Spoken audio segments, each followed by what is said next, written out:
Remember, this show is PG-13, so you might hear a naughty word or two. The 2000 Olympic Trials, where the athlete rep on the selection committee refused to certify the team, and USCG announced the team anyway. The 2000 Olympic Trials, well, Bela Karolyi told Vanessa Atler, "Don't worry. That's why I'm on the selection committee. In case something happens, I can put you on the team." We'll discuss the actual selection criteria, there barely wasn't any, versus the shenanigans of agents, coaches, parents, USAG, and of course the athlete last commentary of our beloved NBC. This is episode 53 for the year 2021, and welcome to the #1 gymnastics podcast in the galaxy. I'm Jessica, and I'm here with Spencer from the Balance Beam Situation. Hey, everybody. Spencer is working on a rest after staying up all night for a week for our Jakarta Worlds coverage. And I am working on lots of interviews while I recover from the trip to Indonesia for World Championships. And I hope you are all enjoying our over 10 hours of podcast coverage from Jakarta. You can find every single podcast and videos in the photo galleries at GymCastic.com in the World Championships headquarters. Also, we have over 189 videos of gymnast routines and skills and interviews from Worlds up on our YouTube channel. So please enjoy this, one of our most popular episodes ever, originally recorded in September 2021. This was recorded before we made video podcasts public, so you can see, if you're a visual listener, the olden days of how our videos looked. Today's episode is a group commissioned by Brianna, Stephanie, Atwood, Laura, Carla, and Emma. Thanks, you guys. If you guys want to support the show and commission, we have a bunch of group commissions up at GymCastic.com, the Join the Club tab. So you guys, make our dreams come true. That's what we'd like to do. Okay, so a reminder for how these Olympic trials, the format of the Olympics. So, because when we're looking, the format of the Olympics, right? Because when we're looking at the Olympic trials, you have to take the rules into account. Whoa, you're like trying to decide who the Olympic team should be or something? Yeah, huh. I mean, it's one of those things. So remember, this is back when the 10 still existed. And so the format at the Olympics for the team would be a 6-5-4 format. So that means there's 6 people on the team for women, 5 compete on each apparatus. You can put 5 up, but only the 4 highest scores count. So 5 people compete, 4 count, but you can have 6 people on the team. So the top 6 teams at that Olympics made event finals. Okay, the selection criteria. Yeah, we had some disagreements, differing interpretations of, not a disagreement, but just okay. So I'm gonna start by reading the actual language of the selection criteria so that the listeners can start forming their own opinions, and then we'll talk about it. Prefacing this by saying, I'm going to read this. This is all of it. So you're going to hear this and think, did you leave out a couple sentences? Was there a paragraph beforehand? So just know there wasn't. Selection of the Olympic team. The combined all-around scores from both rounds of competition at the 2000 U.S. Championships will count 40%, and the combined all-around scores from both rounds of the competition at Olympic trials will count 60% in determining the top 3 gymnasts at the Olympic trials. In order for an athlete to win the competition, she must, in all caps, compete in both U.S. Championships and the final Olympic trials. Subject to the petition process identified below, there is a petition process later, the remaining members will be chosen from among the competitors at the Olympic trials by the selection committee and approved by the president of USA Gymnastics. So. Yep, that's the whole, just a reminder. You might be asking, oh, well, where do they clarify? Are they going by rank all around order? Do they have to take the winner? Are they going by the highest scoring team by the 5 up 4 count scenario? Do they have to go by the scores? Do the scores mean anything? And then Spencer and I were discussing it, and I was like, can you reread this? Because I'm missing, are there words missing from this paragraph? Like, what? I interpret this to mean the top 3 at the end of nationals and trials using their percentages, the top 3 automatically make the Olympic team, and then the remaining 3 members of the team are decided by just like whatever they want. But I understand that they do not explicitly say that those top 3 make the team. No. They just say, we're using 40% nationals and 60% trials in determining the top 3 gymnasts at Olympic trials. Determining. It just says determining. Here's the top 3 gymnasts. Just so you know. Do you have to take them? They don't say that they have to take them. It doesn't say they automatically make the team. It doesn't say they have to be on the team. It doesn't say anything. It just says this is how you find out who the top 3 are. Are the top 3. Yes, I agree. It's written if the intent was the top 3 actually automatically make the team, it's written extremely vaguely and extremely poorly. The second part B of this, where it says, and Spencer pointed out, the remaining members implies that the top 3 are indeed members. Right, because they say the selection committee only selects the remaining members rather than all the members. Yes. But here's the other thing about this, is later it says the 6 named at trials, so named at trials, 6 people have to be named. Right. And 2 alternates, so that's 8 total, will travel to Sydney to make up the Olympic squad. It doesn't say those 6 make up the Olympic team. It doesn't say the 2 it just makes them into a squad. Correct. Not the official Olympic team, which is another wishy-washy blibbity blub. No lawyers read this, or lawyers did read this and were like, make it a bit more vague, more you vague. Have to go more vague. If you take all the punctuation out. Now try again. This part I read as very intentional. I think the determining the top 3 is just like, no one really knew what they were doing when they wrote that. This part about making up the Olympic squad, that was like, so Bela can change out whoever he wants. Right.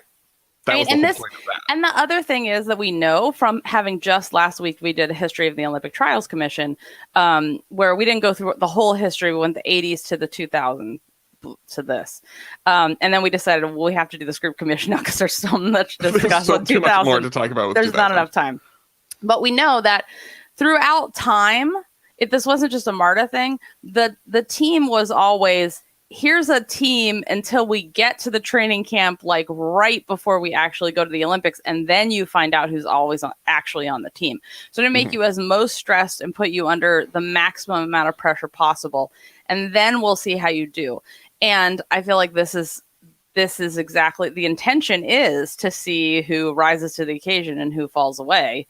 And or also just for somebody to pick their favorites, which, what? How would when has that ever happened?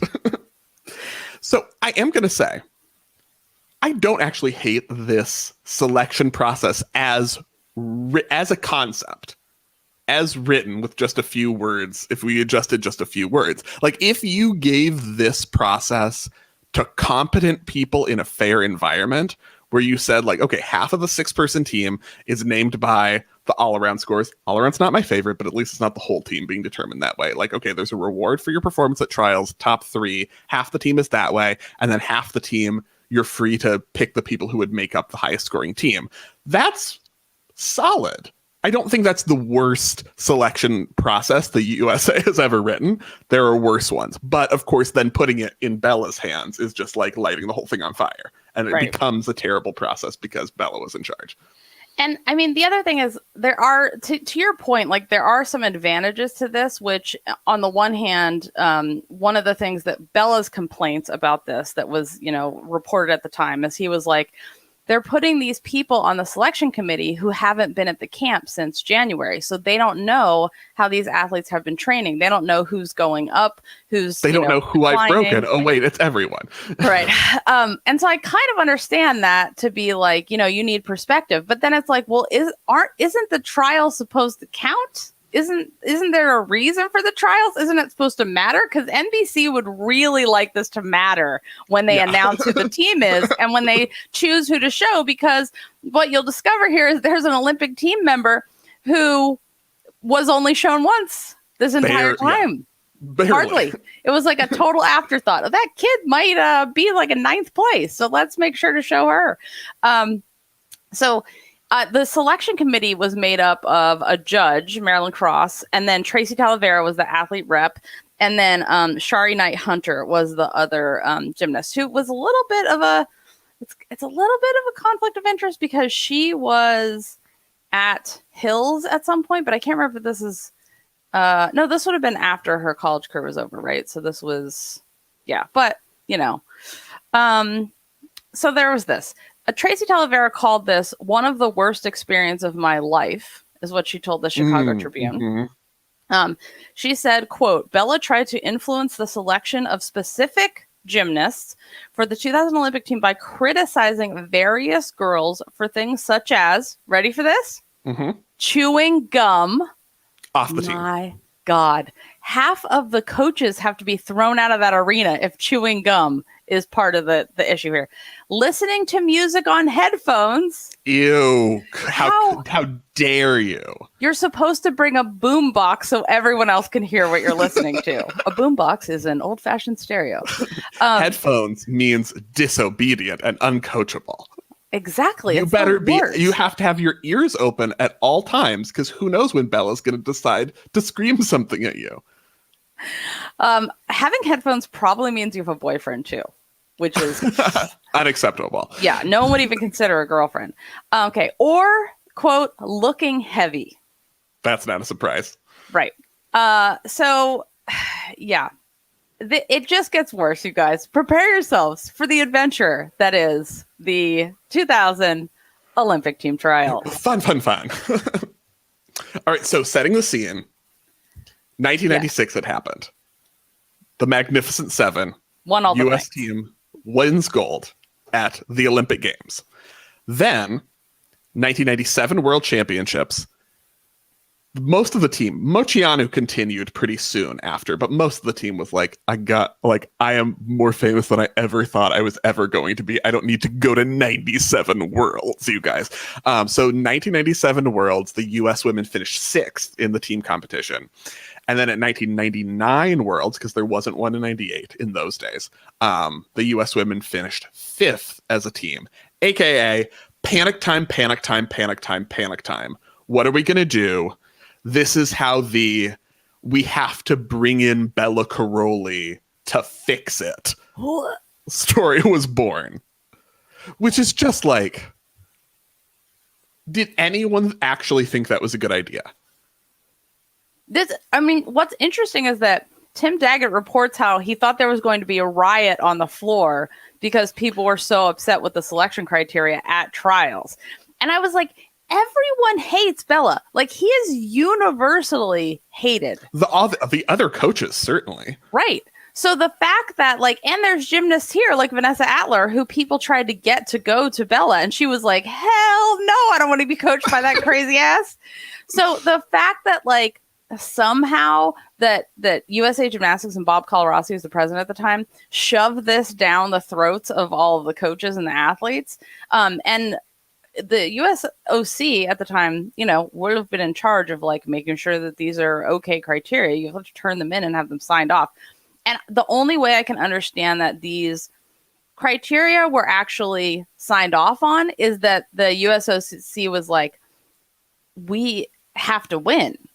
We're doing terrible. We have to win. So just whatever you have to do, just make it like the criteria for soccer teams or whatever other kind of teams they play with a ball that you just, the coach just decides and no one gets any say and it doesn't matter. Just make it like that. Yeah. Because it's definitely a panic decision. Seriously. So very seriously.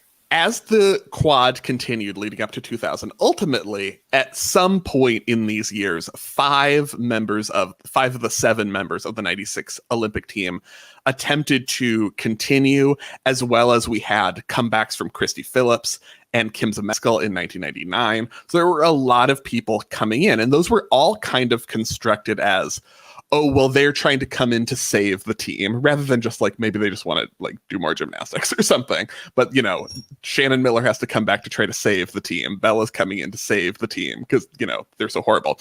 But we had various levels of progress in a lot of those comebacks. So Moceanu ended up competing at nationals in 2000 and finishing 8th at nationals, and was starting to look like she was in the mix, especially if she had been able to progress a little more by the time trials rolled around. But she was injured before trials and was not able to compete. A knee fracture. A debilitating chip of bone is as it is described to us. Not a bone chip, by the way, a chip of bone. You know, or a fracture of her knee bone later was described as well. So I'm like, not a minor thing that's happening here. When were Moceanu's injuries? They were always pretended to be like, well, we'll see what happens to her leg. Bela will jiggle her leg for a while at the Olympics leading up to 96, and then it'll be fine. It's like she might not have a leg. They don't want to take any injured gymnasts, obviously. You can't take an injured gymnast. No. And J.C. Phelps competed at nationals, got injured at nationals, withdrew from day 2, and had her petition to trials denied, which was significant because Shannon Miller was injured, not ready to compete yet at nationals, didn't compete at nationals, petitioned to trials and had it accepted as long as she verified before the competition began, which Steve Nunno had to complain about because they were making her compete more times than anyone else. And it's like, but she didn't compete at nationals. Right. I know. It's almost like, wow, could they did this in the past. Could they have done it more recently for athletes who, just give them a chance, show up at trials. If you can show all your routines, we'll let you compete. I mean,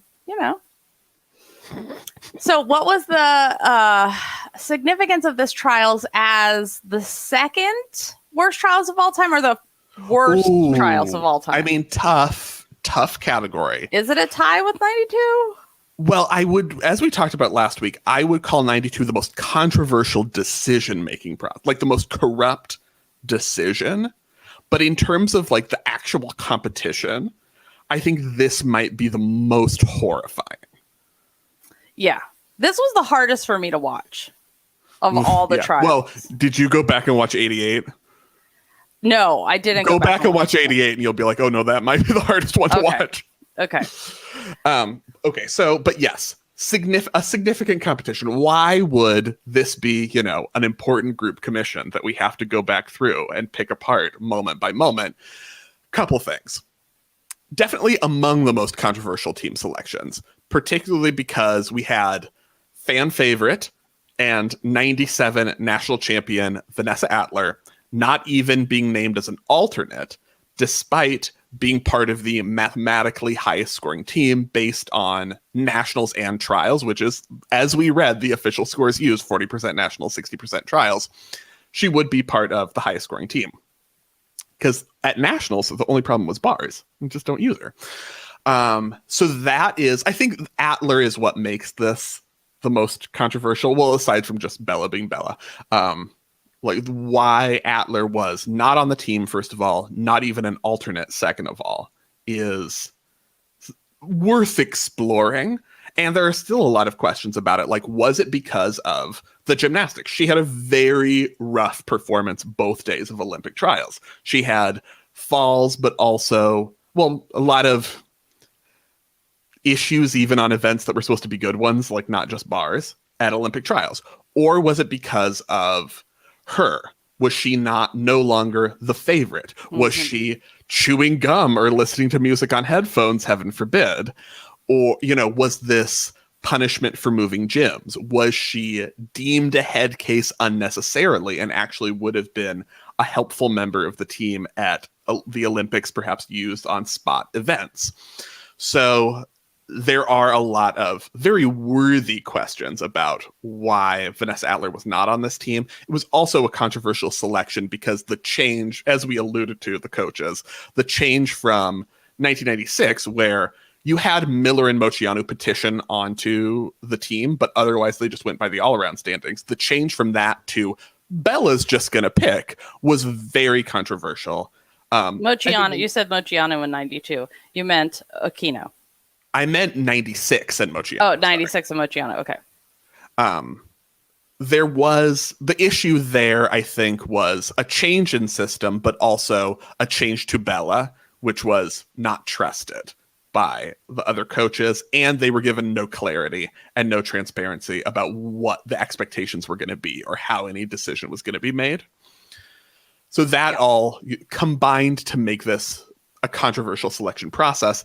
This was also a low point, I would say, in terms of like the athletes are human beings, an athlete first culture treatment, like the way the athletes are talked about by both the coaches and the trio, the NBC trio, is like, it gets personal. Like, that's the thing that comes out of it for me. Like, I'm all in favor of blunter analysis of gymnastics than we actually get on current broadcasts. Like, talk about why those scores, they're not going to get the scores and what skills have been missed and all of that. Talk about the gymnastics. But this was not analysis of gymnastics. It was analysis of their worth as people, which is something that fortunately we've gone away from. But it's really jarring to watch when you watch the 2000 Olympic trials. It's like you missed that routine because there's something wrong with you as a person that needs to be fixed rather than it's gymnastics.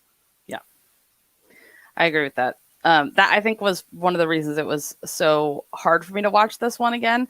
And also but it also reminded me like why we started the podcast in the beginning. Like, part of the whole reason that this show has been around for 9 years was let's change the way athletes are talked about. And watching this, I was like, oh, yes, an impact has been made because this is horrible. And just a reminder, when we're talking about 92, if you listen to episode 52 for season 21, we talked about 92 was they went by the rules. No rules were broken in 92. It was all above board. Dirty, totally wrong, but above board, no rules are broken. And so I think part of the reason that, I mean, you have to think the Parkettes and Kim Kelly are the ones that got the most screwed over with that system. And so for them to go through a system now, they're back in 2000 with Kristen Maloney, and there's even less rules and less criteria than there were in 1992. And they know what Bela did to them back then. And so, didn't vote for their athlete, even though she had all of her routines. Like, I am shocked there wasn't. I mean, I'm not shocked because everyone is afraid to actually stand up and do something, and they could have all been like, NBC, if you want us to participate in these trials, if you want to have something to put on TV, we're going to change the procedure to be you pick the team by rank order. Or we pick the team by the highest, whatever. Shudder. I know, which is a terrible idea. But, they could have done this. But everyone is afraid of giving up their dream and being blackballed and upsetting someone. And we're going to get to more of that when we discuss the specifics of what happened with Vanessa Atler and what she told us in our interview with her in episode 254. So let's start with day one. Yes. So also this meet was an absolute catastrophe. Like, everyone fell. We wonder why, as we've heard now, people talking about what a terrible adventure up to Trials 2000 was. And it's like, yeah, you can see it. Everyone's having a terrible time. Fitting early words on the broadcast watching day one of this will be Bela Karolyi's team. Totally true. Not a lie. That's the thing. Like, it's disgusting and you hate it, but it was factual. And it's certainly how he viewed it. Yes, especially from basically the theme of this trials was there's an old man trying to make sure that he's still relevant, even though there's all the years have proven otherwise. And he's going to prance around and put on a show for the television and make sure the cameras get him, even though every athlete tries to avoid him and ignore him the entire meet. Who else? Like, Marta never prancer-sized around the arena like this. Like, she would just sit in her spot. He's constantly trying to, get on the camera, and he, makes a big show and, I mean, NBC must have loved this because they got something to, put on besides the athletes. Because, my God, who wants to watch a bunch of teenage girls who were not all teenagers, by the way? Anywho, okay, let's continue, Spencer. Yeah, Tim was, first of all, a duckling in 2000 watching Olympic trials. I'm like, Tim, you're a child. And says specifically, the thing that athletes and coaches are so upset about is that they don't know exactly what it's going to take to make the Olympic Games. A theme. A theme for all time. USA Gymnastics. Nobody knows what it takes to make the Olympic team. This has been... They could write a musical based on this. This is the real musical that we've always needed. Okay, so our first look at an actual routine, and we will say there are like 4 routines on this broadcast. It's Bela. It's the Bela show, and whether the little automatons are going to, follow instructions and make Bela's dreams come true or not.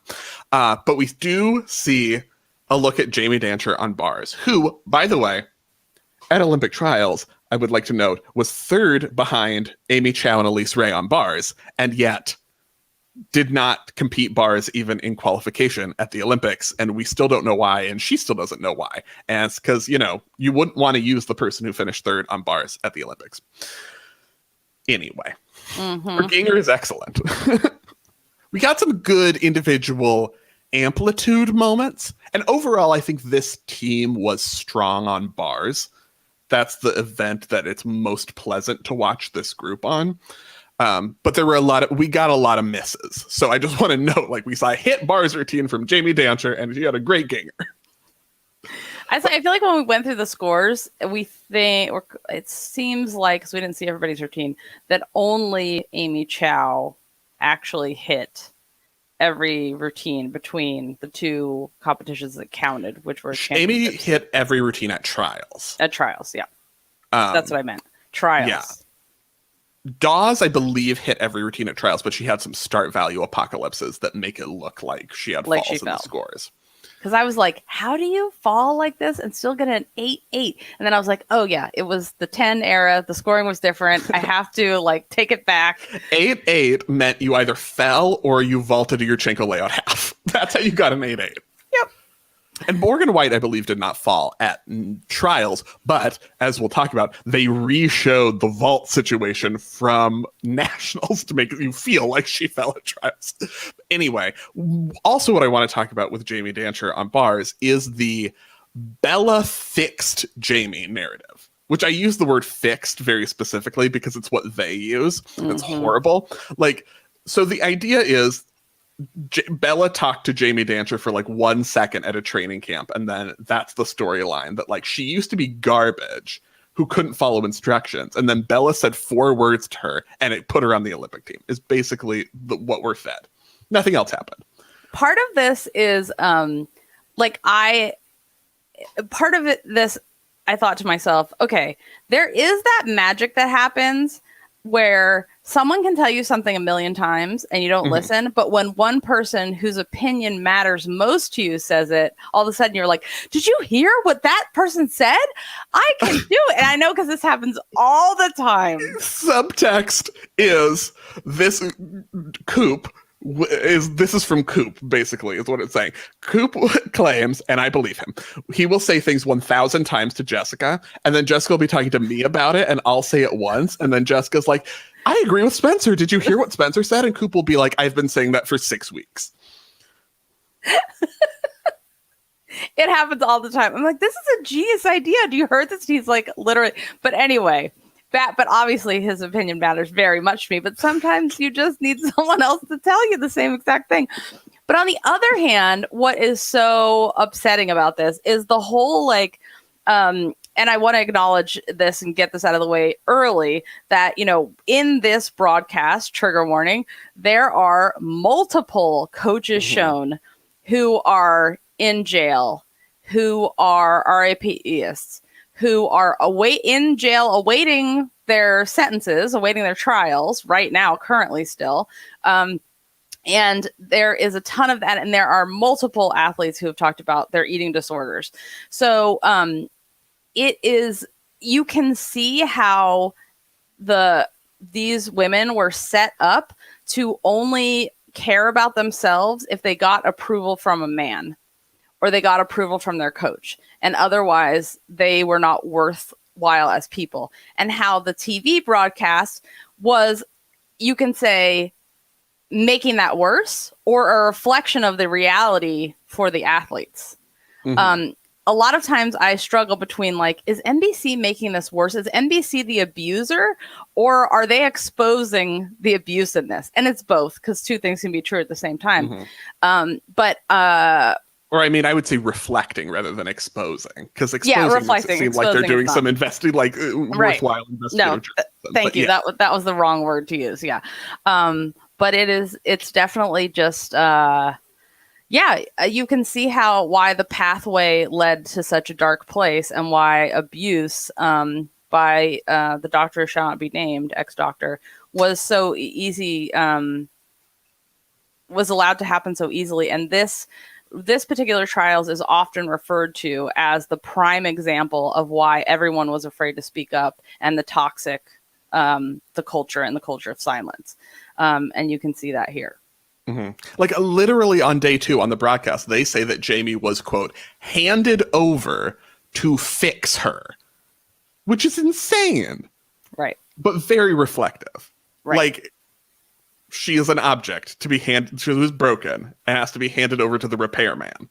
Yep.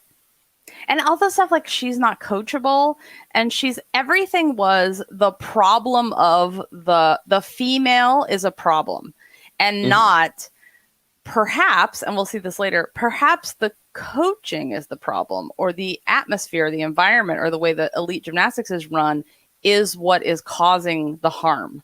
And I'm not leaving out people's parents and families and all of that stuff that's happening too. But that's never even broached. Is there something you could have done to help this person feel more confident? Nope. Mm-hmm. No. She is not coachable. Yeah. Also, side note, why was there only one laptop at the selection committee? This is bothering me a lot. Very rare in the year 2000. I mean, they barely existed. This is bothering me a lot. There's one, they're all like leaning over this one same laptop. And I'm like, why is, this is the problem. How can you go by the scores if half the selection committee can't even see them? The scores on the USA Gymnastics site for this are literally like a PDF printout of a dot matrix printer. That's not an exaggeration. That is the case. If you don't know what it's time, but also like you could have, Also, note, Tracee Talavera wasn't even sitting on the same row. Like, she had to be a row behind. So the athlete rep was really involved in this decision. As we'll see further. And she might have been doing that to get away from all these insane people. But also, if you don't know what a dot matrix printer is, look it up, kids. You'll enjoy. Morgan White. Yeah. Okay. So, of course, we had to start with a replay of when she fell on vault at nationals, and then is crying to Mary Lee and going, "Oh God, oh God, oh God," and everyone was like, "Oh, is she okay?" Because I don't think she is. And everyone was like, "What's wrong with her?" We're like, or they were just like, "Welcome to gymnastics." The theme of Mary Lee's coaching here is move on, stop thinking about it. You're a mental disaster, and you need to get it together. That was basically anytime they showed her. I'm sure she does more coaching than that, but anytime they showed her, that's all she was saying. So that was the theme of how her gymnasts were doing. Yeah, we'll talk more about like how Morgan White was talked about in this competition as well, because it is fascinating. We also get little nuggets like all of these gymnasts have been injured over the course of the past year. Great, everything's going great. Right, everything's fine. I'm sure the Olympics will be fine. Everyone seems really healthy and in a good mental place. So then we have the glorious Shannon Miller, most decorated American gymnast of all time at the time, who we see on bars. And, Well, first we have to see, because, I mean, this was mostly the Shannon show, as, you would have expected. NBC was like, forget... As they should. Forget Elise Ray. This is the Shannon show. We start with a training fall on bars where she missed her hand on her hecht mount over the low bar and went directly into a front tuck so that she could fall on her back.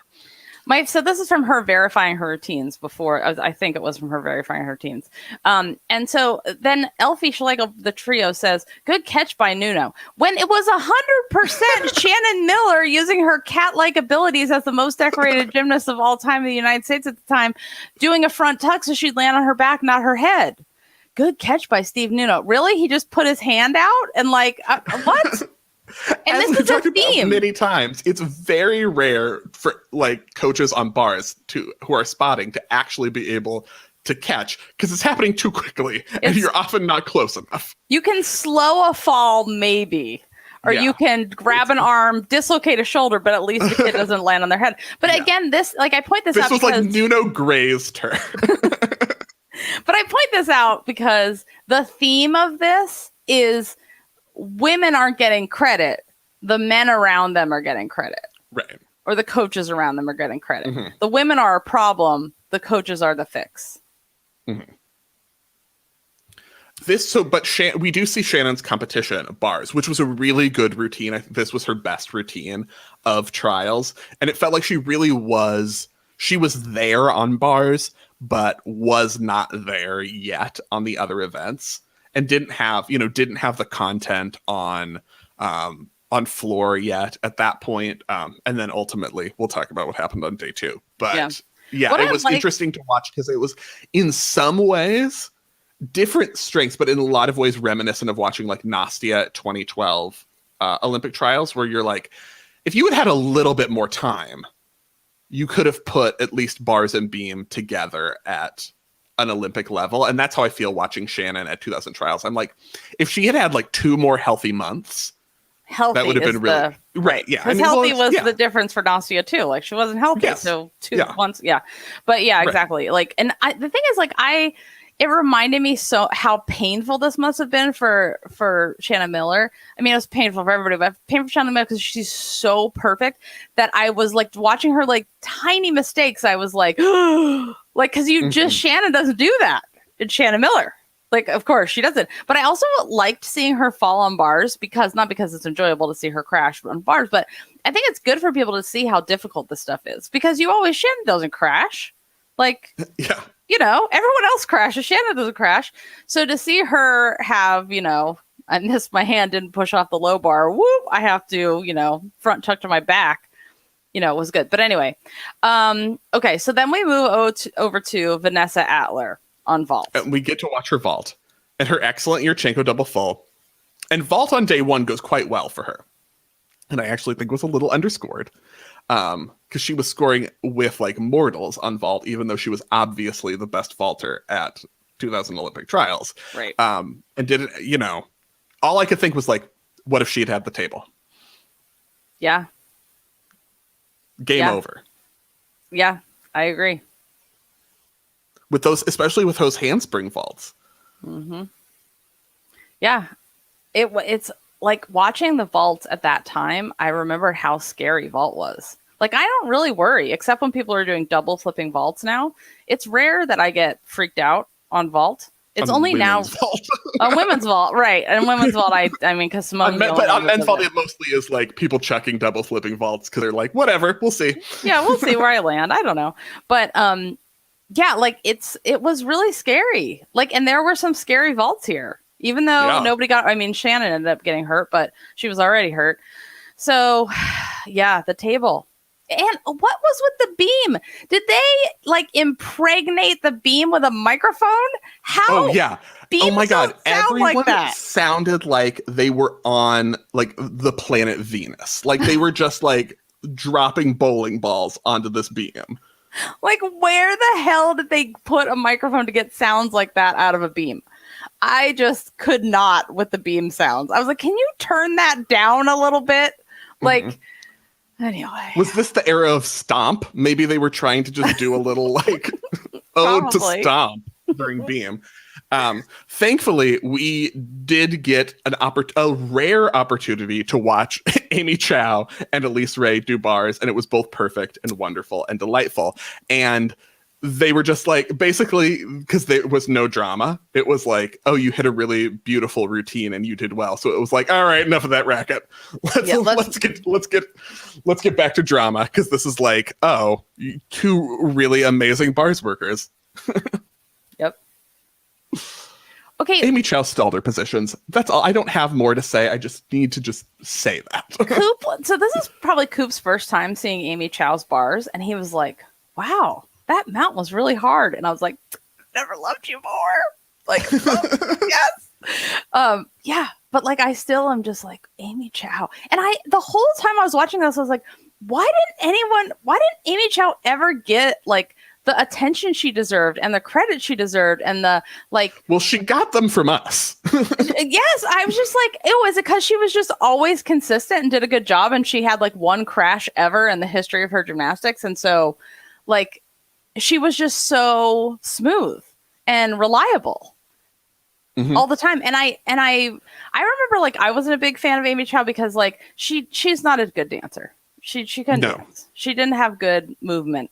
But her acrobatics were amazing. And I was like, in this era, now watching her, I was like, God, why was I so upset about her gymnastics? Because like everybody looks like that now. Like, it's so rare to see a good dancer, someone has good movement quality.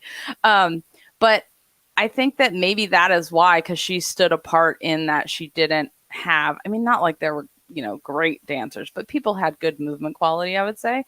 But maybe that's another reason why she didn't get. I mean, I feel like in this field, Amy Chow is one of the best dancers. I'm just going to say. Okay, Spencer. Your love for Amy Chow is... No, I mean, I feel like I'm recognizing that's more of a comment on everyone else's dancing. I know. It is, but... Okay, what was with vault? I don't understand. Why were they vaulting like this? You mean doing two separate vaults? Everyone had to do two separate vaults. Yeah, it's really... I mean, it's... Huh? So just to clarify, everyone had to do two different vaults, even if you weren't at this era in this code, even if you were not trying to get to the event final. They did not have to be from different families. Like, a lot of people were doing like a Yurchenko full and a Yurchenko lay half, or a double full and a 1.5, which is the problem with this, because I'm all for variety on vault. I love it. Encouraging other entries that aren't Yurchenko, great. But, do we need to see someone who should be doing a double full also then have to like downgrade to a 1.5 to then have a second vault? Like, that's not telling me anything, really. Yeah, this was confusing. And I tried to find something about why this was done. All I could think was like, did they want them to do like a warm-up safer vault and then do another vault? That's what people ended up doing, but I don't think that was the intent behind it. I assume it was what is typically happens at gymnastics, like a good intent, like, let's encourage variety on vault. Let's see some different vaults. Turns out to be super boring and terrible. So Shannon. Yes. So Shannon's vaults... This was I think that having to do two separate vaults was unfair to Shannon, because we saw her doing her Yurchenko fulls, or at least on the first day, her Yurchenko full was solid. And she had that open position that she, had in 92, and it remained glorious, but she couldn't do the half. No. And landed super short, which was foreshadowing of the next day. Exactly. I blame vault. But yeah. Blame that two vaults rule, because if she had just been able to do the theoretically more difficult one, the full, vault would have been fine. Yes. And no one else flared like she did. No one else flared. We have to wait for NCAA to see any flares. So back to Atler. Oh yeah, we have to cut back to Atler. She's not doing any routines, you guys. She just vaulted and she's waiting. But we have to cut back to her to talk about her mental state and then how she's probably going to fall on bars, even though she didn't fall on bars on the first day. Right. Like, she hit her bars. She had a funky landing. She sort of was a little leaning too forward, sort of bounced out of it. But she didn't fall. She did better than Beckerman, who ended up being the alternate. And I was just like, they kept talking about Beckerman's lines and all this stuff. And I was just like, this is can you not see how much better Atler? Like, I always say that Vanessa Atler was the first Simone. Like, she could have been the Simone Biles. It was everything around her. Like, Simone had all the things you need around you to be Simone, where Atler didn't have any of it. She didn't have the coaches. She didn't have the home life support. She didn't have the therapy from, whatever, age 7. She didn't have, the sports psychologist. She didn't have all the things that she needed. A family that didn't need her money, when she went pro. Like, she didn't have that stuff. And she, just watching her again, I'm just reminded every time about her absolute brilliance and how easy her gymnastics was for her. It just was so easy. I just love watching her. So on the topic of Beckerman, when I was talking earlier about like getting personal in the criticism of the athletes on the broadcast, alluding specifically to the way Alyssa Beckerman is talked about on this broadcast, because Elfie is like the Mary Lee Tracee correspondent who talked to Mary Lee and then relates what, we're getting this from Elfie, but she's relating what Mary Lee was saying. First of all, maybe that's the kind of thing, if you hear a coach say it, they shouldn't be. And you'll be like, maybe I won't relay that on the broadcast. Maybe that coach shouldn't have been saying that to me in the first place. Because Elfie says things like, this is relaying Mary Lee. Sometimes Alyssa has too many windows open and she leaves the drapes open as well. Like, what a mean thing to say. Right. She's calling her an airhead, right, essentially, without using those, and I'm just like, God. And like, on the one hand, you want a coach to be like upfront and like, but you don't put down your athlete to other people. Yeah, you don't. Yeah, you don't say it like that, and you don't say it to Elfie. Right. Hey. Yeah, so basically what happens is Alyssa Beckerman hits her foot on bars and kind of stops after that in a front support circle and just like kind a of baby giant into a back hip circle and a front support hold, like, which I was like, oh, a front support. You don't see that a lot in a elite gymnastics. True. There it is. And this leads to the iconic "How many times, Alyssa?" How many times, Alyssa? How many times, Alyssa? But mostly, this is like the worst case of a miss being constructed as a moral failing. Like, she missed not because she missed a routine, but because there's something wrong with her as a human. Right. And it doesn't have to do, I mean, this is the thing, like, that I always appreciate about Chow, is Chow always said, I think it was Chow, if like Gabby makes a mistake, it's my fault. I didn't prepare her right. This is the opposite of the kind of coaching that we're seeing in this championships, this trials. So the Rybacki Dantzscher Fluff Atler. Yeah. Oh, it's so Speaking weird. Of, we're just going downhill. We went from drapes open and how many times, Alyssa, right to the most spiteful, toxic fluff piece we've ever seen. So basically, this fluff piece is the story of how the Rybackis were coaching both Jamie Dantzscher and Vanessa Atler. Atler left to go to Woga for 2000. And Jamie Dantzscher had left a couple times and ultimately came back to the Rybackis for the push toward the 2000 Olympics. That's a very simplified account of what happened. We have interviews with both Vanessa Atler and Jamie Dantzscher that we will link to in the show notes if you'd like to hear more. But basically the entire thing is poor Rybackis. They have been victimized by these thoughtless gymnasts who have made their lives terrible, is basically the theme here. That Vanessa Atler left them in the lurch and abandoned them, even though they put so much work into that girl. Like, she's a classic car. And then Jamie Dantzscher was so flippant, but at least she finally saw the light and returned to the heroes of our tale. It's not that they are paid to do a job. No, heaven, no. And that it's actually the parents of these gymnasts who are paying the bill and making a lot of decisions for them. it is the teenage girls who are the issue. It could never be something that they need to personally change within their coaching, or perhaps if all these gymnasts get to the elite stage and then leave, that maybe it has to do with the way they coach when they get to the elite stage. It is definitely 100% the fault of the teenager and nothing to do with the adults. Mm-hmm. And it is definitely like the gym is always of failing. That's always a bad decision. That can never be a healthy thing. No, it's never actually a choice that's up to you to choose the best and healthiest thing for yourself. It's always you owe these people that you are paying to train you and to do a job that they have volunteered to do and you're paying them for. They could not, they can stop and they don't have to do it at any time. They're choosing this profession, I should say, not volunteered. It's their choice to be coaches. It is always your fault. And it couldn't be that there's just a better fit for some people. That's not a thing, just so you know.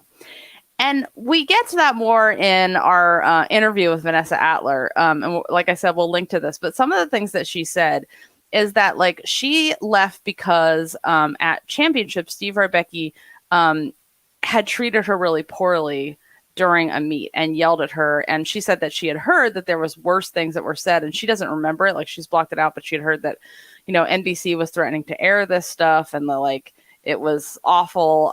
But she just remembered that she felt awful after the routine, how he treated her. And then he didn't talk to her for the rest of the day. And she was like, how can you treat me like this? I'm just doing my best. I'm just trying my best. And she said that she was told that Bob Colarossi, who was the USAG president at the time, along with her agent, Cheryl Shade, and her mom, had a meeting during that championships the year before about moving her to be coached by Bela Karolyi. So she has, like, Vanessa hasn't even decided yet that she wants to move gyms, but the USAG president is meeting with her agent and her mom about her moving gyms. So it's almost like maybe it's not just if this happened, this is all an allegation, but if this happened, it's almost like other people saw that this wasn't a good fit for her and maybe she needed to go somewhere else. Was it Karolyi? Obviously not. But it's almost like we're blaming it all on her, but there were other people involved maybe. So she wanted to quit, but her mom then suggested that she go to Bela. And Vanessa said, she was like, I'm never going there. He's horrible. I've heard terrible stories. Like, he's scary. And she was supposed to go, even though she didn't want to. But then Bela accepted this job as the U.S. national team coordinator. And that's how she got assigned to be coached by Arthur Akopian, who was Michaela Maroney's coach. And she actually said that Arthur was great because basically they just barely did anything. And then she went to Worlds. So she also said that during this trials, Bela said to her agent, she's not going to make it. They don't want her. So this is another theme that we've heard allegations of Bela Karolyi doing for a long time, is blaming the situation on others when it's really he who has made the decision. And this got back to Vanessa. And it's another case of Bela being like, you know, lying about the situation, because this wasn't the selection committee. It was all Bela that didn't want Vanessa on the team. Also at trials, this is the time when Vanessa got up the courage. She had an eating disorder at this time. She was bulimic, and she got up the courage to actually ask for help. And she went past a hotel room in the hotel they were staying, and she saw there were a bunch of judges in there and some USAG officials, including Muriel Grossfeld. And she alleged that she went into the room and asked for help and told them what was happening. And that Muriel Grossfeld told her, you know, sometimes you have to do what you have to do. I'm not saying, you know, to do something unhealthy, but, and then she pointed out another gymnast who we now know had a very severe eating disorder and said, you know, look at her, you know, sometimes you just have to do what you have to do. And she said, like, how can I, you know, and now we know there are several gymnasts here who had eating disorders, active eating disorders at the time during these trials. And Vanessa said, you know, here, it took so much for me to ask for help and admit this. And she's like, I went in there, I'm crying, I'm telling them all the stuff. And that's the help that I got from USA Gymnastics. Sometimes you got to do what you got to do. And so it's just further a reminder of how horrible things were behind the scenes. And this was the best athlete that we had this whole quad. I mean, she's one of the best athletes there's ever been in gymnastics, and this is how she was treated. Speaking of which, this show is brought to you by all the vitamins and minerals coaches and USAG officials in the 2000s were denying their gymnasts. I was so happy at Worlds in Jakarta to hear gymnasts unabashedly talk about how they were going to have treats, what they were going to eat to celebrate their accomplishments. It was such a nice change. And each night I would walk back past the bats, of course, as you heard about me talk many, many times, in the extreme heat and humidity. It was so hot, you guys.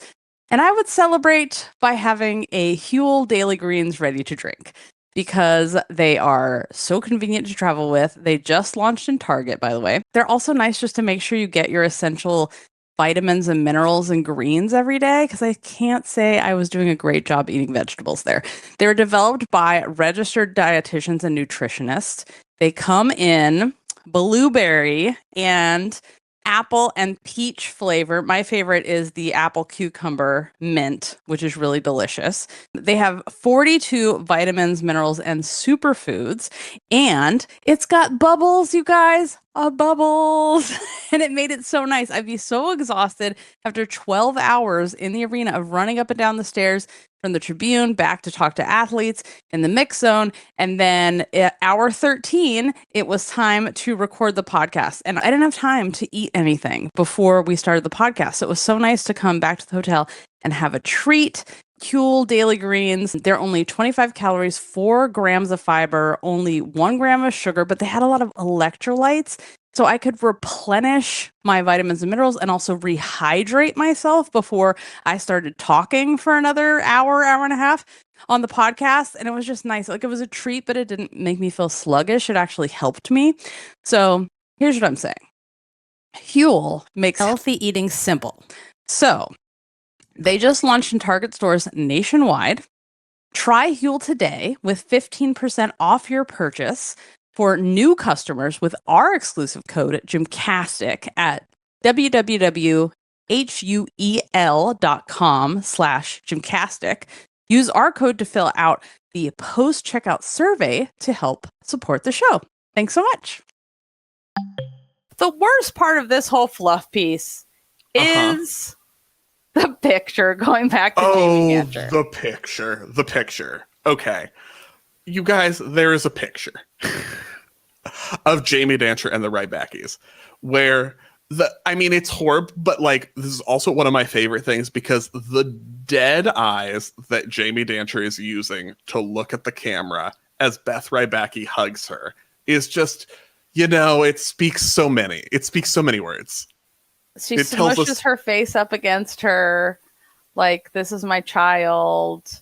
Yeah. It's creepy. I often describe this picture as if you didn't know who any of these people were, you would think it was a mother, her daughter, and the new stepdad. That's what this looks like. That's so true.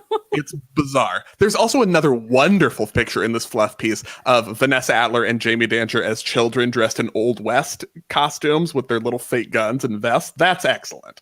Yes, but, we need more of that. We need more of that. Also, things that are hilarious and excellent and terrible. We have to talk about the weird-ass Shannon Miller hallucination fluff, where there's just like a picture of a field in Oklahoma, and then they're showing her like weirdly training for a second, but it's all shaky, and the score, the music they used is some like mix of someone singing Party Time, and I'm like, because when you see Shannon Miller, the first thing you think is Party Time. Don't you think it's also weird? They also never mentioned her being from Oklahoma, but they showed like fields of I don't know what the field is in Oklahoma. I'm just I assumed that's what the fields of grain were about, right? Because this is like Oklahoma, known for agriculture. Right now it's just known for oil, but wasn't it weird that normally if an athlete's married, you show their spouse or you show their family, right? But they showed that husband once, and everyone went, ugh. And maybe that's why, because he was creepy, so they didn't want to show him. I just thought there would be more, like, her family, which I like that they didn't show it, but it was a change. It didn't fit the narrative. It wasn't the little girl being supported by the hardworking family. Right. So, yeah, I think it's just because it didn't fit. That's a very good point. Yeah. Or it wasn't a movie star who had to fund the, gymnastics. Or maybe Shannon was like, don't. I don't want you to do that. So don't.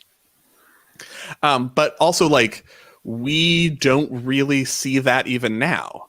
Like, we get the storyline. Like, did they show Skinner's husband at any point during trials this year or anything?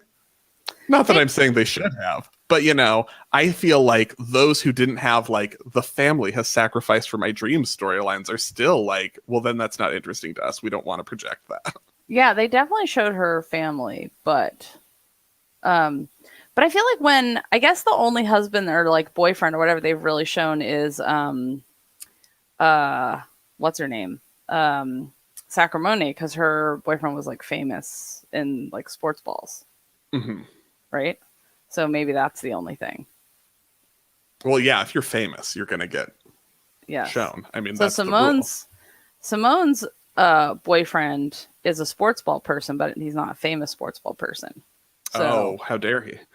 I don't know. We got to pull that together. He didn't make the team, so there's that. I know, just breaking news, you guys. Wow. Okay, Atler's floor. You guys. Her double, I mean, I'm going to say, I don't think this is controversial. Now I miss the double layout punch front. I mean, everyone was doing it at the time. But watching, like, Atler and Dantzscher do the double layout punch front, I'm like, this is all I need. It's so beautiful and perfect and amazing. And I'm also just like, how did these two never tear their Achilles?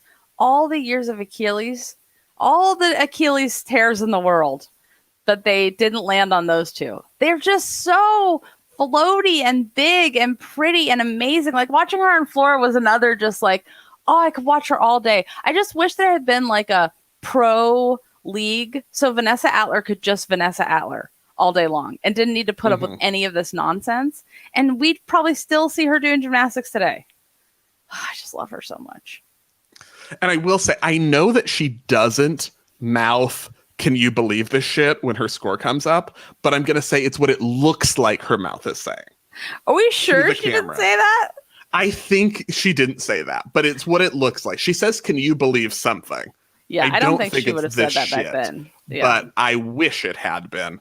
And I do like that she is, heaven forbid, she's, like, being herself on the floor. So obviously that means she's distracted and is terrible and obviously must be, fixed so that she can be coachable. Let's just take a moment to pour one out for all the medals Elise Ray didn't win in Sydney. Watching her here, I was like, my God, she's one of the greatest. So beautiful, perfect, extended, powerful gymnastics. She's just everything you ever want in a gymnast. And just so consistent. And so, holy shit. So I know, like, $2,000 round final, there were some things going on. But do you think it was just the strain of the trials process and the selection process in 2000 that meant she was not able to perform the way she performed at trials at the Olympics? Oh, yeah, I know. I totally blame it on Bela and how he treated them. I mean, this is what Krista Maloney, I think it was, said. We were treated like animals in a cage in Sydney. And I think that she wouldn't have gotten hurt if it wasn't for how they were treated. I think I totally blame this on the process because she totally should have won medals. There's no reason.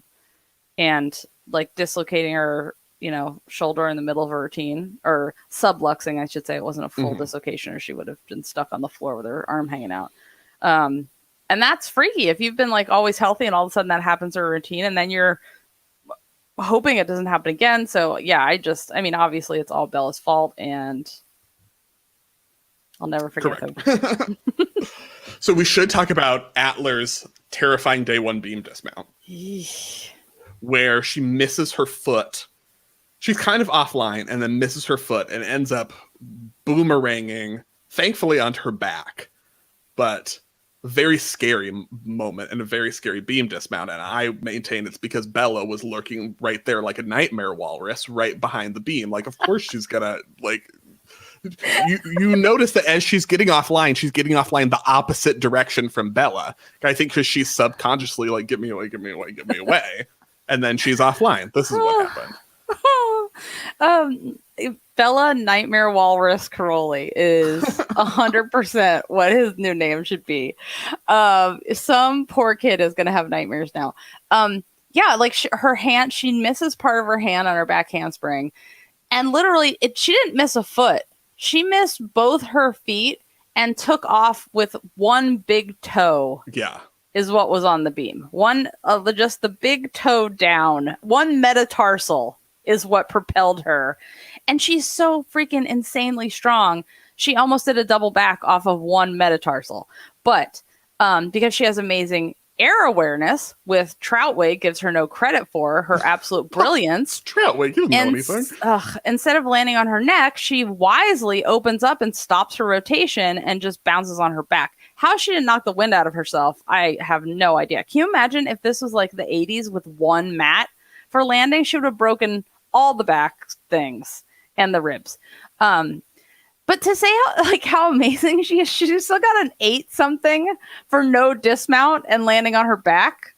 She's just, yeah. But also this kind of made me think, watching this, I think of all the scary situation, like one scary thing like that would happen to her every time there was a big competition.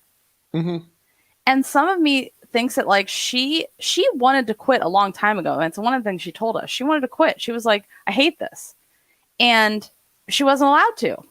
It was like, and so she just went along with it. And part of me wonders, and I wonder this with other gymnasts in the current quad, if they have, or Quint, they sabotage themselves unconsciously because they didn't want this. And so they were like, I mean, think about Rebecca Bross. And when she did just like basically was on a suicide mission for her knees to not work anymore at championships. Like, and it's something like, I don't want to, this is, I mean, interesting. I wouldn't have put Rebecca Bross in that category, but I know what you're talking about. Right. I totally thought that with Bross, because I was like, she it's not happening for her, and she's going so hard. And I know like elites at that level only have one speed, which is like maniac, insane, go for it as hard as you can. But sometimes I think, knowing all the things that she said now about how she was feeling, how she wanted to quit, she didn't want to be there. It's not the first time. I mean, I've often seen other gymnasts do this and tell me afterwards, yeah, I wanted to quit, and like my parents wouldn't let me, or they were just like, well, how are you going to pay for college if you don't do this? And so like they would do things over and over that was like, clearly they were trying to get hurt, So, yeah, I don't think she's intentionally or consciously doing this. I just think sometimes, your body's like, let's cut this out now. Yeah. Yeah. Music. Let's do it. Okay. Here's my problem with 2000 US floor music. This also applies to 2004. There are two options. Random artistry sounds. Like, this sounds like it would come from something classical, like there might be a violin, or trumpet gets lit on fire while you throw a piano down the stairs. And yes, I'm talking about Krista Maloney's floor music. Those are the only two options, and I'm just going to point it out that I have a problem with it. I know we complain about present day US floor routines, and most of it's deserved. But at least when they're bad, it's because there's no attempt. It's not because they're cheesy and tacky. The way routines in the 2004 quad were much tackier than they are now. Maybe we get one or two, but I think mostly it's because of a lack of they're nothing rather than they're like tacky. I like that we have moved away from just using movie theme music for floor routines. That's fine for little kids, but at this level, that's too basic. So that was one thing I appreciated. But you know what I forgot that I hated so much was the double tuck jumps which were everywhere in this area. And as we affectionately called them, a double shit jumps. Yeah. Yeah. So many of them. So many. I think my secret confession of this episode might be that I hate most dance elements on floor. I mean, unless it's like Heath Thorpe doing a switch half, I don't want to see it. No, like they really. This is why there needs to be more deductions for this stuff on floor. It has to be not worth doing it if it's hideous. Or we need to bring ballet teachers and dance teachers back to gymnastics like I had, which is the correct way to do it. Because back in the day, I know there are gyms that bring in dance teachers. So I'm praising you. And you know what I always say? Spencer? What do you always say, Jessica? If there's a ballet bar in the gym, you know it's legit. Oh, okay. Even though Woga has one, allegedly. But, you know. So the summary of day one, like the highlights of like basically literally the highlight reel of this competition included Vanessa Atler's scary beam fall, because that was the most representative of this competition. But also I did want to point out Troutwig's script for concluding the meet was, "We saw Shannon Miller and all felt our age." Okay. Shannon Miller was 23.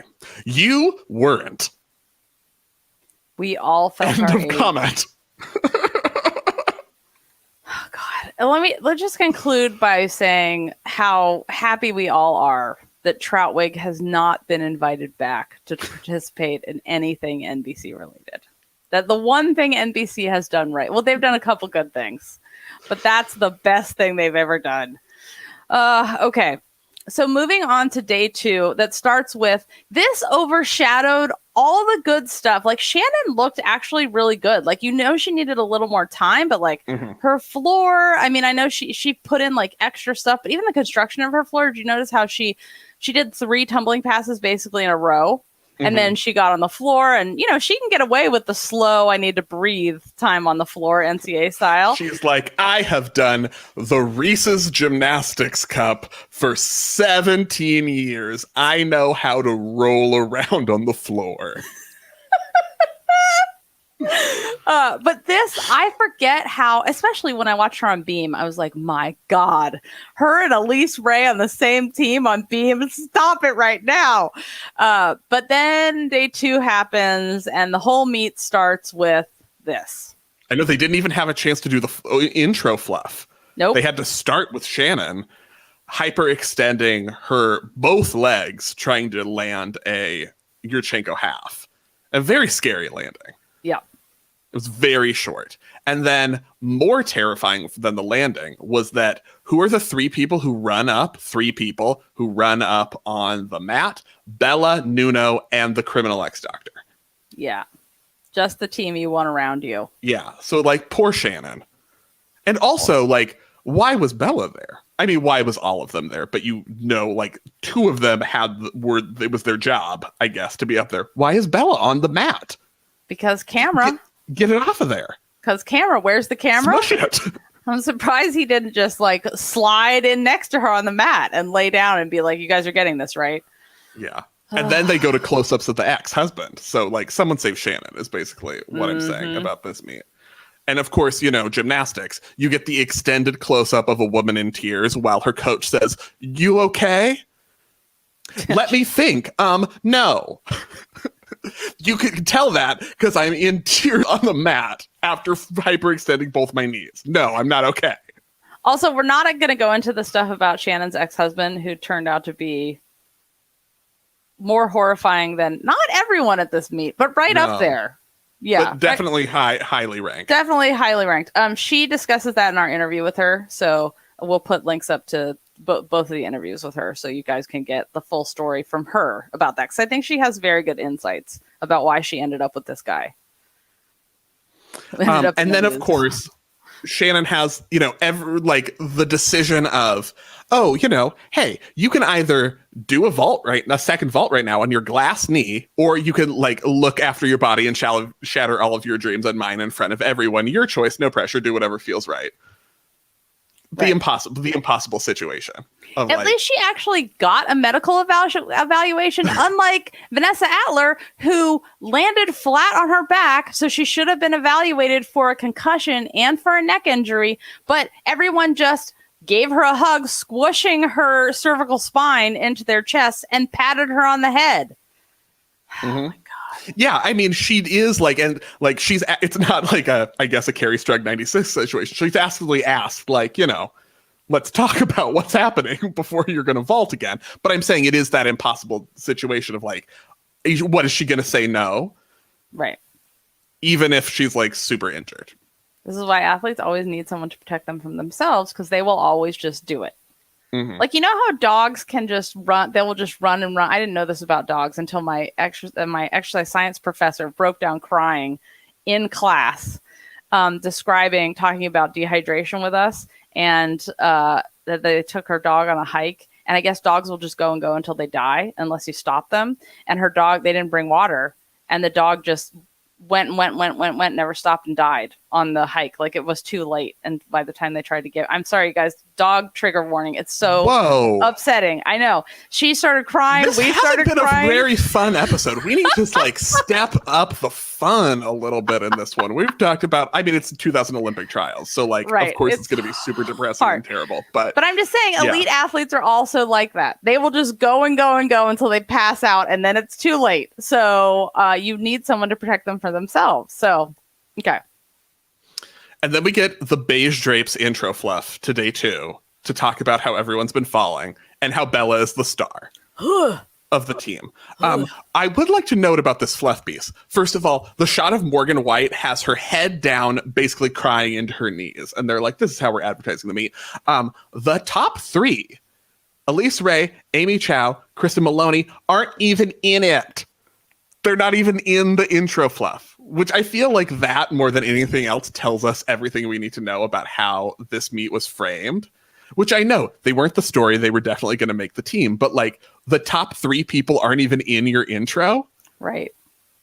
They were just like imagine an intro to trials this year and they didn't mention Simone, Suni, or Jordan. Basically is what that was like, because there wasn't enough drama. They weren't like, Amy wasn't crying, so get her off of there. And they literally used the word drama so many times in this. It was not subtle. Did they forget about, like, they only focused on the agony of defeat part and not on, like, the joy and triumph of winning? Like, these great moments where someone is excited and elated and they make it. They forgot to show that part. Although, even when people hit, they didn't look very happy at this competition. I think if there's one thing we know, it's that no one was happy. You guys, so everybody go get like your favorite stuffy, a teddy bear or something, because we're going to run through the rest of this meet now. And if you have a support animal, just hug it, bring it next to you. You might want to get some chocolate, a box of tissues, and we'll continue. So then we go to Atler on bars, who had a semi-miss. Like, she didn't fall, but it was, the equivalent of, because of like corrections and going over the wrong way and all of that. As I mentioned in our episode last week, the hyper attention to Atler's bars was a problem, because just don't use her on bars. Right. It's so stupid. And it's very much a leftover vestige of the everyone does the all-around era. Yeah. Like, you weren't even putting up 6 people on every event, and you weren't even counting 5 scores. You were counting 4. You had leeway to have someone who had a block on bars and probably wasn't going to get a good score. This is why I had to go back and look at the rules for the 2000 Olympics, because I was like, why would they care about her bars? You'd never put her on bars. You didn't have to use her. You literally could have 2 extra people standing around during bars. So you had 6 people on the team, only 4 scores count. You didn't even have to put up 5 people. You didn't have to. With this team, you better, because you already broke all of them. And you would think that the commentators would mention this while they're discussing it, but that would decrease the drama, Spencer. Correct. Right. And then we get a Steve Nunno little skit, a little performance piece for the camera, where he's explaining the situation with Shannon and whether she's going to scratch the rest of the meet and what the process would be. And her excellent dead eyes. Like, there are some really good dead eyes during this meet, but Shannon's excellent dead eyes that say, I know all this. He's saying very obvious things to Shannon that she already knows, and she has to sit there and be like, when really he's performing it to the camera. And he's like kind of still trying to make the case for her for the team while she's just standing there like, dude, I'm pulling out of this meet and I'm not going to be named to the team. Like, that's what's happening right now. And the part that kills me is that he then goes on to tell Shannon to be respectful of the other competitors in the meet. Like, she's 5 years old, first of all. And that, like, okay, she's Shannon and you're Nunno. Like, Shannon isn't the one who needs to be told to be respectful of the other gymnasts. Have you met yourself, Steve Nunno? Yeah. Have you met yourself? What do you think she's going to do? Like, stand up on the vault and start singing an aria? Like, she's not gonna, what did you think she was gonna do? Yes, she's gonna, like, sit there and clap for the other people. Like, come on. What is this? This reminds me that we also have a commissioned episode called No Nunnoisms, which is all about the horror show of egotism that is Steve Nunno. It's basically a guide to how not to act as a gymnastics coach. So please, we'll put a link up to that too, so you can enjoy. Nunno. We also get as an actual helpful piece of information that came from Al Trautwig, which I want to note because, exception that proves the rule, I guess, who does inform us that the alternates are not ranked in any form, which is true and became significant. Because once again, this is another situation similar to what you talked about with 92, where choosing Tasha Schwikert, so Morgan White was injured at the Olympics, so she had to be replaced on the team, even though Beckerman and Schwikert were the two alternates, even though Beckerman had finished ahead of Schwikert in the all-around in the final standings. Tasha Schwikert was chosen to replace her. That was permitted, is basically what I want to say. Like, another situation where we're not saying everything, it was handled well, but it was in the rules. Right, because this is one of the things that, like, Alyssa Beckerman has always said, that, like, we just lined up for warm-up, and I was just told, Tasha's in for Morgan, and now start your warm-up. And that was how it was handled, which is obviously, like, horrible and not the way to do it. And Alyssa Beckerman was just like, of course that was, like, horrifically painful. Now, was it the wrong decision to make? I don't know, because we weren't there watching practices. Right. So we don't know how it was. Like, if Beckerman was falling on everything and Tasha was hitting, and Tasha did amazing at the Olympics. So was that the wrong decision? No. Should you take people's feelings as human beings into account and not treat them like crap all the time? Yes. So then we have the Vanessa Atler Day 2 vault situation, which I think it was the most significant. I mean, given what we've heard now, they had already decided. Like, it sounds like from what Vanessa said that they'd already decided before Day 2 that she was not making that team. But having to downgrade her second vault to a tucked handspring half instead of the pike that she was doing, that maybe was being constructed as a layout, but it was piked. That was much more significant than bars, because that's an event they really needed her for. But it's still true with Atler. Like, at trials, she both had a bad meet and still made sense for the team. And basically made more sense because she still worked on the highest scoring team while having, like, the worst meet ever. So, maybe if she doesn't have the worst meet ever. And this is yet another case of, like, when you bring this up, a lot of people will say, well, Vanessa Atler's bars. And it's like, yes, this is why I don't listen to the commentators on NBC, because if you don't know what the actual rules are and how she would actually be used in the Olympics, then it just didn't matter that she didn't do what bars was totally insignificant. She should have just taken a nap instead of done bars here. And even when she did do bars, though. Right. And so it's like one of those things where all this history has been written that she didn't make it because she kept falling on that Comaneci. And if they had and that's why at one point, literally Trautwig says that they didn't change her bar routine. And if they did, she would have stayed at the gym. And I was like, that's totally not true. That's 100% wrong. That's just a made up nonsense thing that you're saying to people. But people believe that she didn't make the team because of bars. And That's not the reason. Or if it was the reason, it shouldn't have been the reason. If that was the reason, it was a bad reason. Right. So. And of course, after Atler's vault, what we hear is the analysis is, this is a bad sign for Bela. For Bela. Because everyone exists to serve the king. Right. Okay, so now we have to talk about the way Morgan White was talked about in this broadcast, because this is a direct quote. Morgan White is liked by Bela Karolyi because she has the look of a gymnast. Okay. They all have the look of gymnasts. You know why? Because they're gymnasts. Or as Thama Williams says, gymnastics makes a body type. It doesn't require a body type. If you do gymnastics, you have the body of a gymnast. And the thing that we know about that now about Morgan White is what he's saying is she's killing herself. And that's what we want to see. Like, she has a very serious eating disorder. And that's what we would like from the rest of you. We're also assured that she isn't going to get... She's not at risk of getting injured because she's, quote, young and light.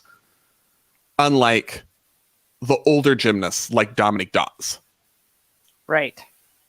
Which is all the opposite of all of the science. Or what actually happened. Or what actually... Right, exactly. And you can That's see... the opposite of what actually happened. And you can see that Morgan White, by the end of this meet, she's limping. And ultimately would have a broken foot at the Olympics and have to be taken out. And this is what we know now is puberty helps you helps you have the hormones that make your bones stronger. It is very important to go through that process. It helps your bones get stronger. That weight can help you. Shannon Miller herself said that she had more power when she went through puberty. It is a benefit, as you can see with Dominique Dawes. And not eating is not a benefit. Not going through puberty is a bad sign. So, which should all be determined by doctors and professionals and not some hooligan from Romania who barely passed his test to be a PE teacher and wasn't even focused, was a handball focused, not gymnastics, and only got a job because of his wife and his mafia connections to the Communist Party.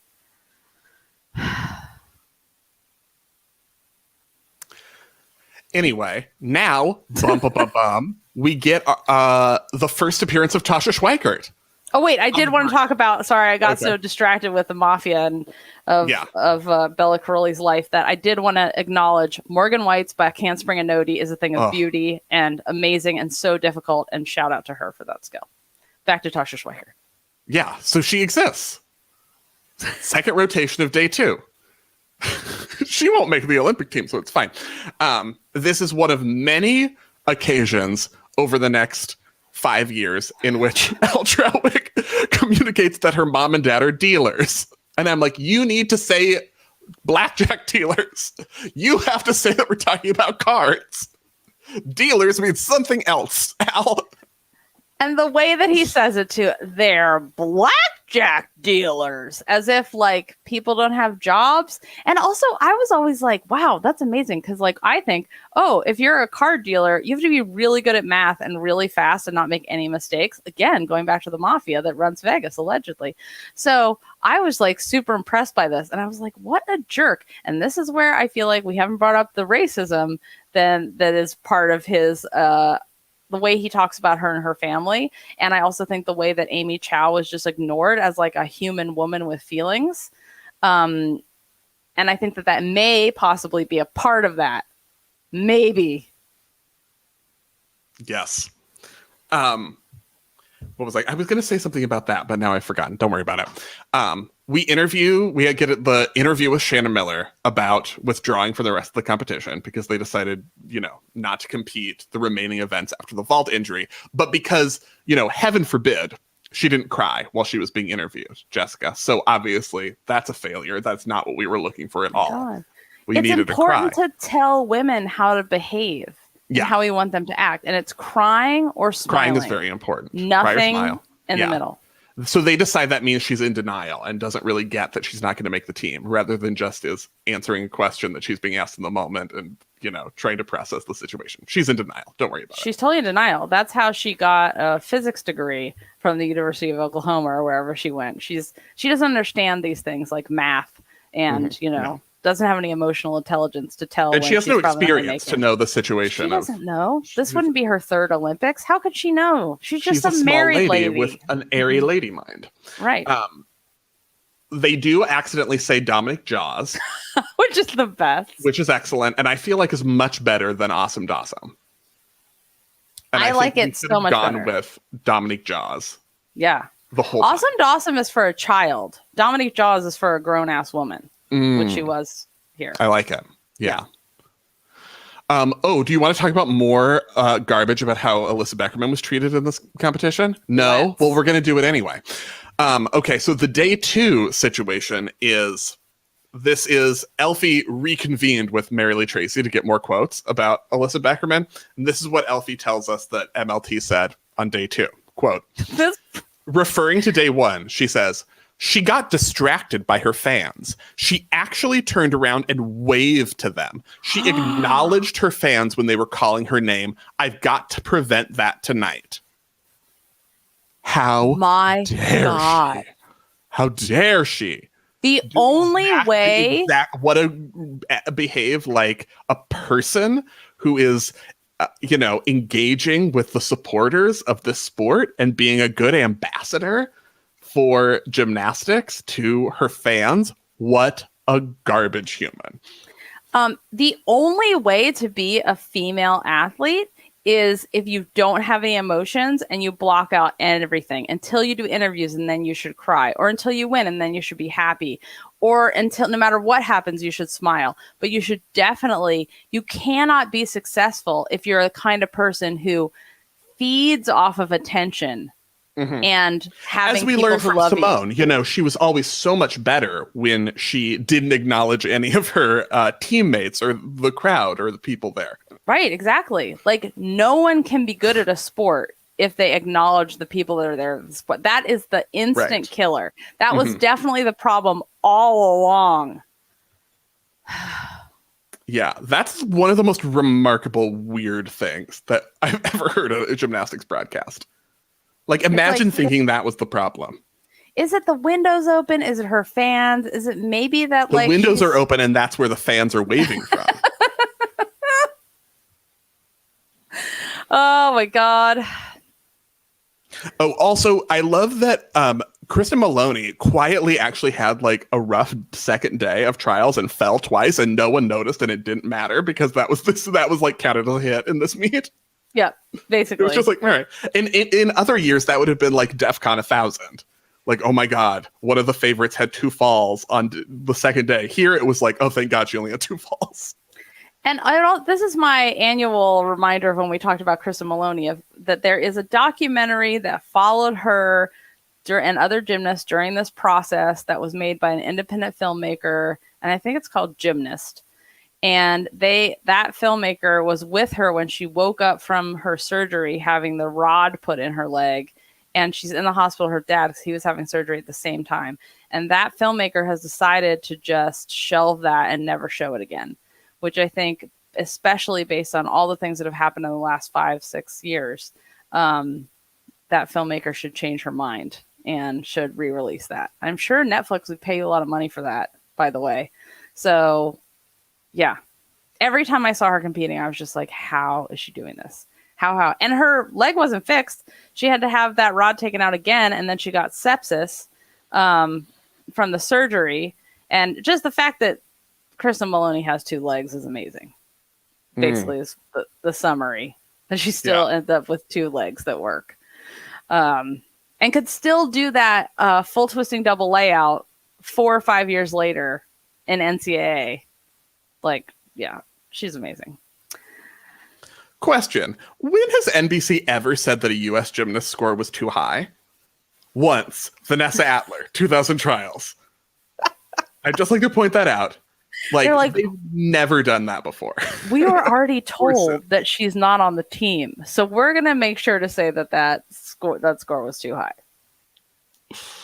Oh, also, there's a moment where Al's talking about Morgan White and then says, and for Morgan White, wife Debbie thinking about going to Sydney, which is another one of my favorite moments. Morgan and her wife Debbie. Her mom, he meant her mom, Debbie, but she had to be prefaced with wife Debbie. Right. That's her classification. Exactly. Mother or wife is the only way. Yeah. Right. There is a Dominique Moceanu fluff. Yeah, that was weird too. They had to bring out her floating in the donut in the pool. They brought that out from 96. Oh. Okay, so clearly they made this before she was injured and didn't compete, but they were like, well, we went through all this work, so we got to show it anyway. We got to show this fluff beat of Dominique Moceanu, who isn't even competing here. The theme is, wasn't everything so great in 1996, and now it's so much worse, which I think leaves a lot unsaid. But it's basically like, when she was 14, everything was so great, and now she's old and broken and sad and bad, whereas she was clearly so happy in 96. If there's one thing we know, it's that she loved being with the girlies in 96. And so then they have to have her claw at the tree in the sadness forest because she's just with trees for some reason. And they have her in a leotard, like with her hands up on the bark of this tree, like she's supposed to start climbing it with her talons. And it's bizarre. So that's just something to keep in mind. That like Moceanu's sadness forest is one of the weirdest things that ever happened in fluff pieces at US. Who was directing this? And was it the future Twilight director? I think there's like a music video theme they were really trying to go for here. So but they brought the beige drape out too from the intro fluff because of like thematic consistency. Right. Obviously, beige drapes. They had to have the beige. It's representative of everyone's internal emotional state. Just a beige drape is all I can use to get through this experience. I mean, Beckerman wasn't using them because she already threw them open. No, so they were available. Yeah, right. Yeah. So finally, we see Amy Chow, our hero, Amy Chow, enters the story again. Amy Chow won trials by the way. In the overall scores, Elise Ray was ahead because of nationals, but trials alone, Amy Chow won. And we don't see her until the third rotation because she's not dramatic enough. She's just Amy Chow and she's hitting routines. I never knew Amy Chow won this. Yeah, you wouldn't have. And the trial standings. Yeah, she won, and we see like 2 of her routines. Right. And I feel like this is such a testament. This is her second Olympics. And she won trials. And she's Amy Chow. And she was in medical school while she was doing this, which isn't brought up enough. Like, they don't even tell you that. You know what we really need? We need a Justice for Amy Chow commission. Just Amy Chow. I support. Yeah. I support it wholeheartedly. Yeah. Let's do it. And you know that this beat is trouble because like Elise Ray fell on beam at the end. It was like, we're just throwing this into the garbage. This doesn't count. It was nightmare walrus breath that knocked her off. For sure what happened. So what were the final scores? Yeah, so Amy Chow won the competition once again, just from trials. Elise Ray was top combined, and then Elise Ray was second from trials. At trials alone, Morgan White was third, and then Maloney was second. And then it was Dantzscher, then Dawes, Schwikert, Tid, Atler, and Beckerman. That's just using trials. Overall, because those were the official standards, it was Elise Ray, Amy Chow, Maloney, White, Dantzscher, Atler, then Dawes, then Beckerman, then Schwikert. Yep. So the interesting... The selection committee clock moment of this broadcast. So they were like, this will take, the first night, it took a half an hour when they practiced. But tonight we're expecting it to take 5 minutes. But now we're at 11 minutes and they still haven't announced the team. And then we see the team like come out. But like clearly it's the people who aren't making it first. And then the people who are making it look confused, stand in the hallway and then go back into a room. And then we get our first clips of a future USAG disgraced president, Steve Penny, standing in front of the room, and then there's someone that like security blocks the room, like the TV cameras are gonna rush in to the committee room and decide and try to find out what's happening. But what we did find out why this took so long is because so this is a report from the Chicago Tribune, but Tracee Talavera has talked about this a lot in the last 5 years. So Talavera told Karolyi, said that Karolyi circled one athlete's name, drew an arrow, then crossed out Vanessa Atler's name. It eliminated Atler, the 6th place athlete. The 8th and 9th place athletes would leapfrog her, winning a ticket to the Olympics. So even though Vanessa Atler finished in 6th, and Tracee Talavera, I think, felt like, oh, aren't we supposed to count the scores? Because why would we have these percentage things that rank the athletes in this order if we're just going to ignore them? Tracee Talavera refused to sign off on the team. So the committee has to sign and say, okay, we certify that this is the team. She refused to do it. And that's what was taking so long. She still refused to do it. Karolyi says that what actually happened was, and this is again from the Chicago Tribune, they named a team that included the top 5 finishers at the trials and exercised their discretion to name the 8th place finisher, Alyssa Beckerman, as the alternate. The 7th and 9th place finishers, Dawes and Tasha Schwikert, comprised the final team. So when Tracee Talavera is saying this, what they did in naming the team was not against the rules. No rules were broken. Mm-hmm. It does not say they have to take the top 3. It doesn't say who has to be on the team and who's going to be the alternate. Mm-hmm. It does say 2 alternates. They didn't name a second alternate, which was weird, but they did take a second person who would, make up the alternate spot. Because in the end, they named the team as Elise, Amy, Kristen, Morgan White, Jamie Dantzscher, Dominique Dawes, and then in the end, when Morgan White got hurt, then Tasha Schwikert replaced her, as we talked about earlier, and Alyssa Beckerman was left as the second alternate. And again, they did say that the alternates weren't ranked. So even though Alyssa Beckerman thought she was the first alternate by placement, because she was 8th, mm-hmm. Tasha Schwikert, the second alternate, is who ended up stepping in for Morgan White. So again, this goes back to, was it right to choose in rank order by all around? No. But is that that's how it was done back then? Yes. Did they break any rules? No. Was it crazy that they were skipping over the 6th place, who you'd never use on bars anyway, and was one of the best gymnasts there, and then went all the way to 9th place? Yes.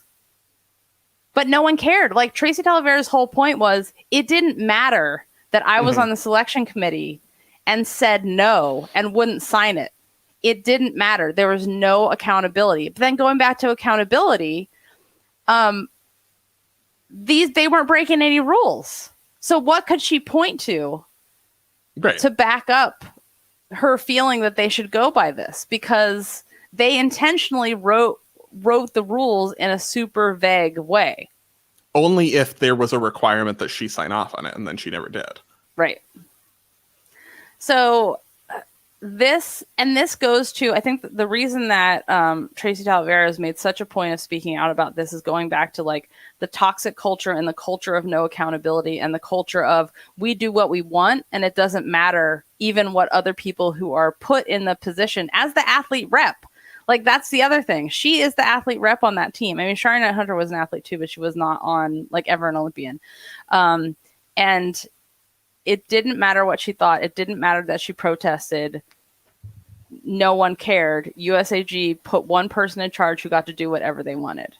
Now, if we took this team and decided by the best 4, let's say it was the best 4 scores on each event, mm-hmm. was this the right team to take?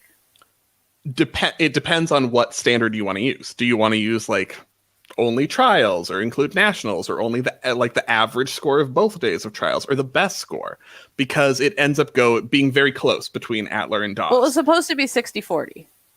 Right, but so if you're using like a combination of nationals and trials and all of that, then Atler's on the highest scoring team, and everything else is the same.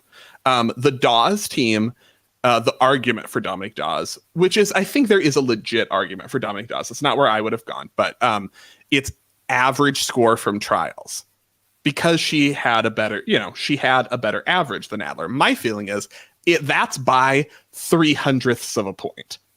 Like, she's more than Atler for a hit meet from Dawes. She just didn't have the content, whereas Atler had like the worst meet ever and was scoring really similarly and would be part of the highest scoring team if you took nationals into account, where she had a much stronger competition than trials and got countable scores on 3 out of 4 events.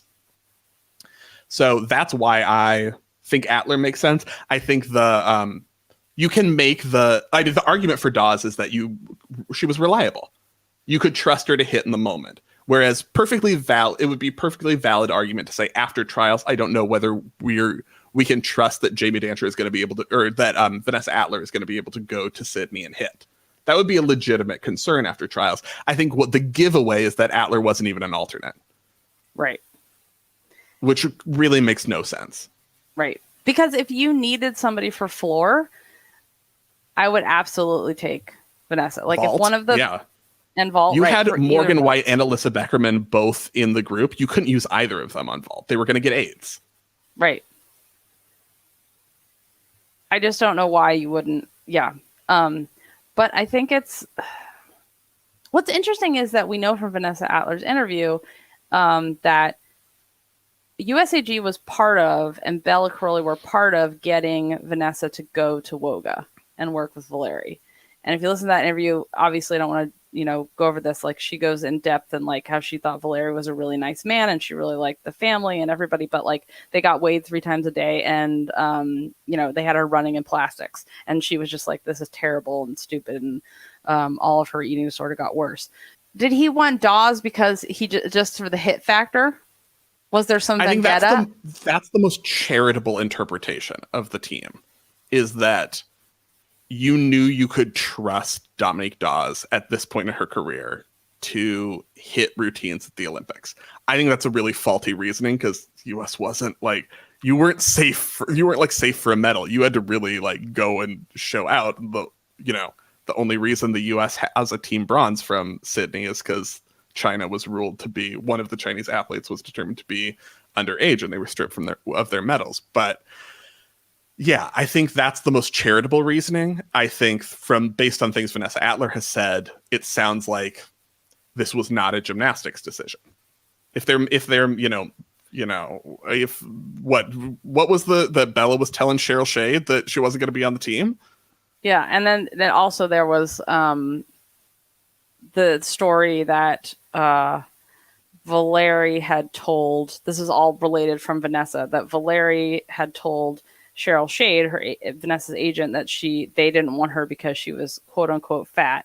And then Cheryl Shade relayed that to Vanessa's mom, and Vanessa's mom told her that. And going by the comments that, what NBC said, they really like Morgan White because she has the look of a gymnast, aka starving to death. Then this is a puzzle piece that fits together. And I'm not saying, and she didn't say that Valeri was saying that. That my understanding from her interview was this was Valeri's interpreting what Bela was saying. So in summary, we're left with a final commentary from NBC of Beth Rybacki is going to get her Olympics. Because that's what this was all about. It's about the grown-ups. It's about the people who are paid to be there. It's not about the people who are volunteering to do gymnastics for their country. Always. About the coaches. The great news, you guys, is that, we don't have Al Troutwig anymore. And also, we have this great show that we do for Club Gym Nerd members every Friday at noon Pacific. You can log in live and ask questions. And all we do is giggle and laugh the whole time. And I tell stories about my life. And Spencer says, who are you? And I'm like, is this not normal? Other people didn't do this. Yeah. So if you need an uplifter after this, we had to get this out of our system, you guys. We did. We needed to like important things needed to be said. We needed to do a cleanse. I'm gonna have really? such a good bowel movement after we've done this show. Now I feel free. Save it for Friday. Oh, you guys. So thank you for being here with us to go through this process and relive it again. And we will see you guys on Friday to do behind the scenes, where I have a lot of stories from this weekend. So I can't wait to tell you all the things that happened. And you guys, thank you so much to our Club Gym Nerd members who commissioned this group commission. Remember, if you want to be a club member, you get our extra show every Friday where you can ask us questions live. You can listen to that on your favorite podcast player. If you're a club member, just go to the forums at GymCastic.com, go to the VIP section. There's instructions on how to add the behind the scenes feed to your favorite podcast player. You get discounts on merchandise. You get first dibs on live show tickets when those come back. Yeah, we're so excited to see you guys on Friday. And if you're not a Club Gym Nerd member, listen to this little teaser and you'll get an idea of what goes on Fridays. Thanks for listening, you guys. We'll see you on Friday. If in 20, or are we back? Sarah had something to say. Oh, yeah. About So Sarah says, I think Jordan and Cecile have since said that Jordan warmed up in the back gym on Beam Bars. Suni had not done floor to rest her foot. That would make a little bit more sense. Yeah, that makes sense because saving her foot. Yeah. Okay. If in 2012 and 2016, the format was similar to 2020, such that there were 4 members of the team and 2 athletes who competed as individuals, who do you think the selection committee would have named to the team in individual spots? And part 2, who would you have named to the team in individual spots? Well, I think that in 2012, I think they would have been too concerned about Maroney being able to cover events to put her on the team. Yep. Because the team didn't really need her vault score at that point. It's not going to come down to a couple tens. But, theoretically, the team didn't need her vault score at that point. I think they would have taken her on the team anyway. I would have. Was the +2. Yeah. Because she would have added the most to the team score. So I'm saying, and I think Marta's way smarter. Marta always does what I do. Tom Forrester, so she would have done it. So maybe, yeah, you take Maroney, so you don't put Kyla on the team. And if you like what you heard, go to gymcastic.com and click on the Join the Club tab.